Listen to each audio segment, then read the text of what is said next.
ಇಂದು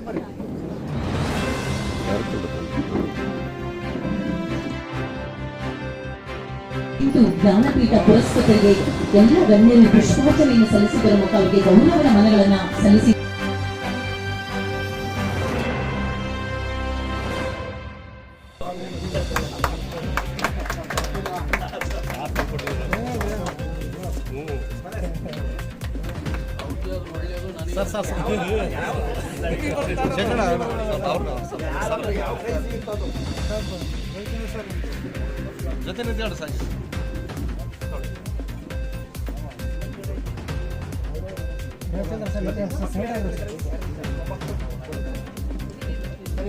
sir ಈ ಕಡೆ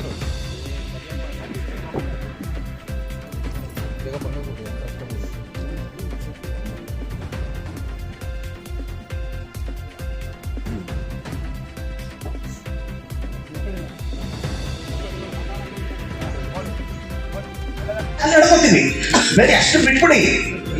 ನೀವು ಗೋಲ್ಕ ತುಂಬ ಆಯ್ತು ಅಲ್ಲಿ ಬರ್ತಿದ್ರು, ಇದು ಅಲ್ಲಿ ಇಟ್ಕೊಂಡಿರ್ತಾರೆ, ಮಂಗಳಾರತಿ ತಟ್ಟೆ ಇರುತ್ತೆ, ತೀರ್ಥ ಇರುತ್ತೆ, ಅವನೇನು ಬೋರ್ಡ್ ಹಾಕಿಲ್ಲ ಅಲ್ಲಿ. ಕಾಣಿಕೆ ಹಾಕದೇ ಇದ್ರೆ ನಾನು ಮಂಗಳಾರತಿ ಕೊಡಲ್ಲ ಅಂತ. ಆದ್ರೆ ಕಾಣಿಕೆ ಹಾಕದೆ ಯಾರಾದ್ರೂ ಮಂಗಳಾರತಿ ತಗೊಂಡಿದ್ದು ನೋಡಿದ್ರ? ಯಾಕೆ ಅಂದ್ರೆ ನಮ್ಮ ಮನಸ್ಸಿನಲ್ಲಿ ಆ ಬೀಜ ಬಿತ್ತಿದೆ, ನಮಗೆ ನಾವು ಬಿತ್ಕೊಬಿಟ್ಟಿದ್ದೀವಿ.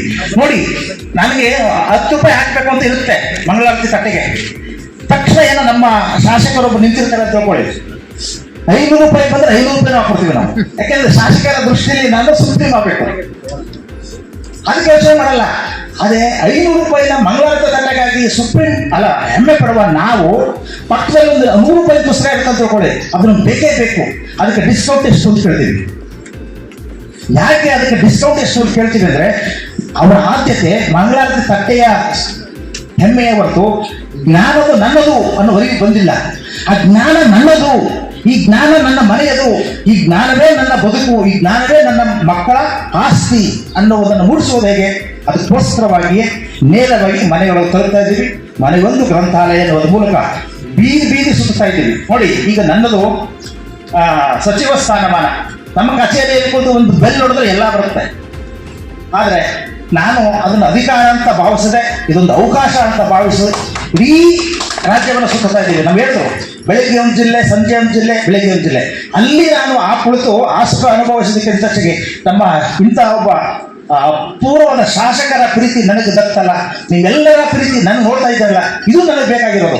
ಈ ಮೂಲಕ ಏನನ್ನ ಕೊಡೋಣ, ಏನನ್ನ ಬಿತ್ತೋಣ ಜನರ ಮನಸ್ಸಲ್ಲಿ. ಒಪ್ಕೊಳ್ಳೋ ಜನ ಇದ್ದಾರೆ, ಖಂಡಿತ ಬೇಡ ಅನ್ನಲ್ಲ. ಆ ಒಪ್ಕೊಳ್ಳೋದಕ್ಕೆ ರೂಟು ನಾವು ಹುಡುಕಬೇಕು, ನಾವು ಕಂಡುಕೊಳ್ಬೇಕು. ಇದೇ ನಮ್ಮ ಮನೆಯ ಒಂದು ಗ್ರಂಥಾಲಯ ಉದ್ದೇಶ, ಇನ್ನೇನು ಅಲ್ಲ. ನೋಡಿ, ನಮ್ಮ ಬಸವಣ್ಣ ಹೇಗೆ ನಮ್ಮ ಕಾರಣ ಆದರು ಅಂತ ಹೇಳೋದಕ್ಕೆ ಅವ್ರು ಒಂದು ಮಾತು ಹೇಳಿ ಬಂದ್ಬಿಡ್ತೀನಿ ನಿಮಗೆ. ಬಸವಣ್ಣ ಇದಾರಲ್ಲ, ನಮ್ಮ ಅವರು ಇಡೀ ಜಗತ್ತಿನಲ್ಲಿ ಒಬ್ಬರೇ ಒಬ್ಬ ವ್ಯಕ್ತಿ ಆ ಥರ ಆಶಯವನ್ನು ಕಂಡುಕೊಂಡವರು. ಹೇಗೆ ಯಾತಿ ಪಾತ್ರಂ ಪಾತ್ರತ್ವ ಧನಮಾಪೋನ್ನತಿ ಧನ ಧರ್ಮಂ ಸತ್ಸುಖಂ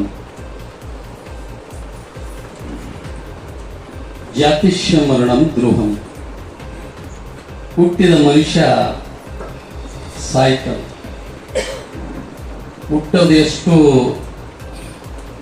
ಸತ್ಯನೋ ಹುಟ್ಟಿದ ಮೇಲೆ ಸಾಯೋದು ಅಷ್ಟೇ ಸತ್ಯ. ಹಾಗಾದ್ಮೇಲೆ ಸತ್ತ ಮೇಲೆ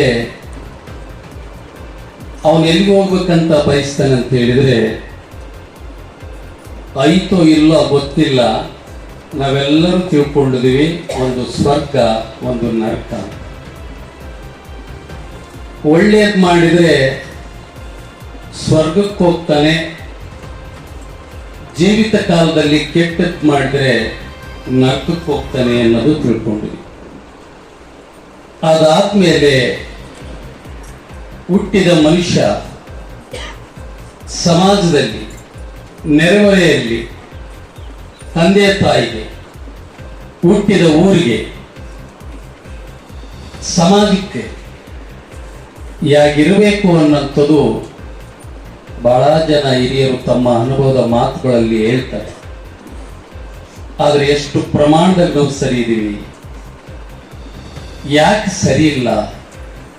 ಸರಿ ಇರಬೇಕಾದ್ರೆ ಕೆಲವರು ಸರಿ ಇದ್ದಾರೆ, ಕೆಲವರು ಸರಿ ಇಲ್ಲ. ಇವ್ರು ಯಾಕೆ ಸರಿ ಇದ್ದಾರೆ, ಅವ್ರು ಯಾಕೆ ಸರಿ ಇಲ್ಲ?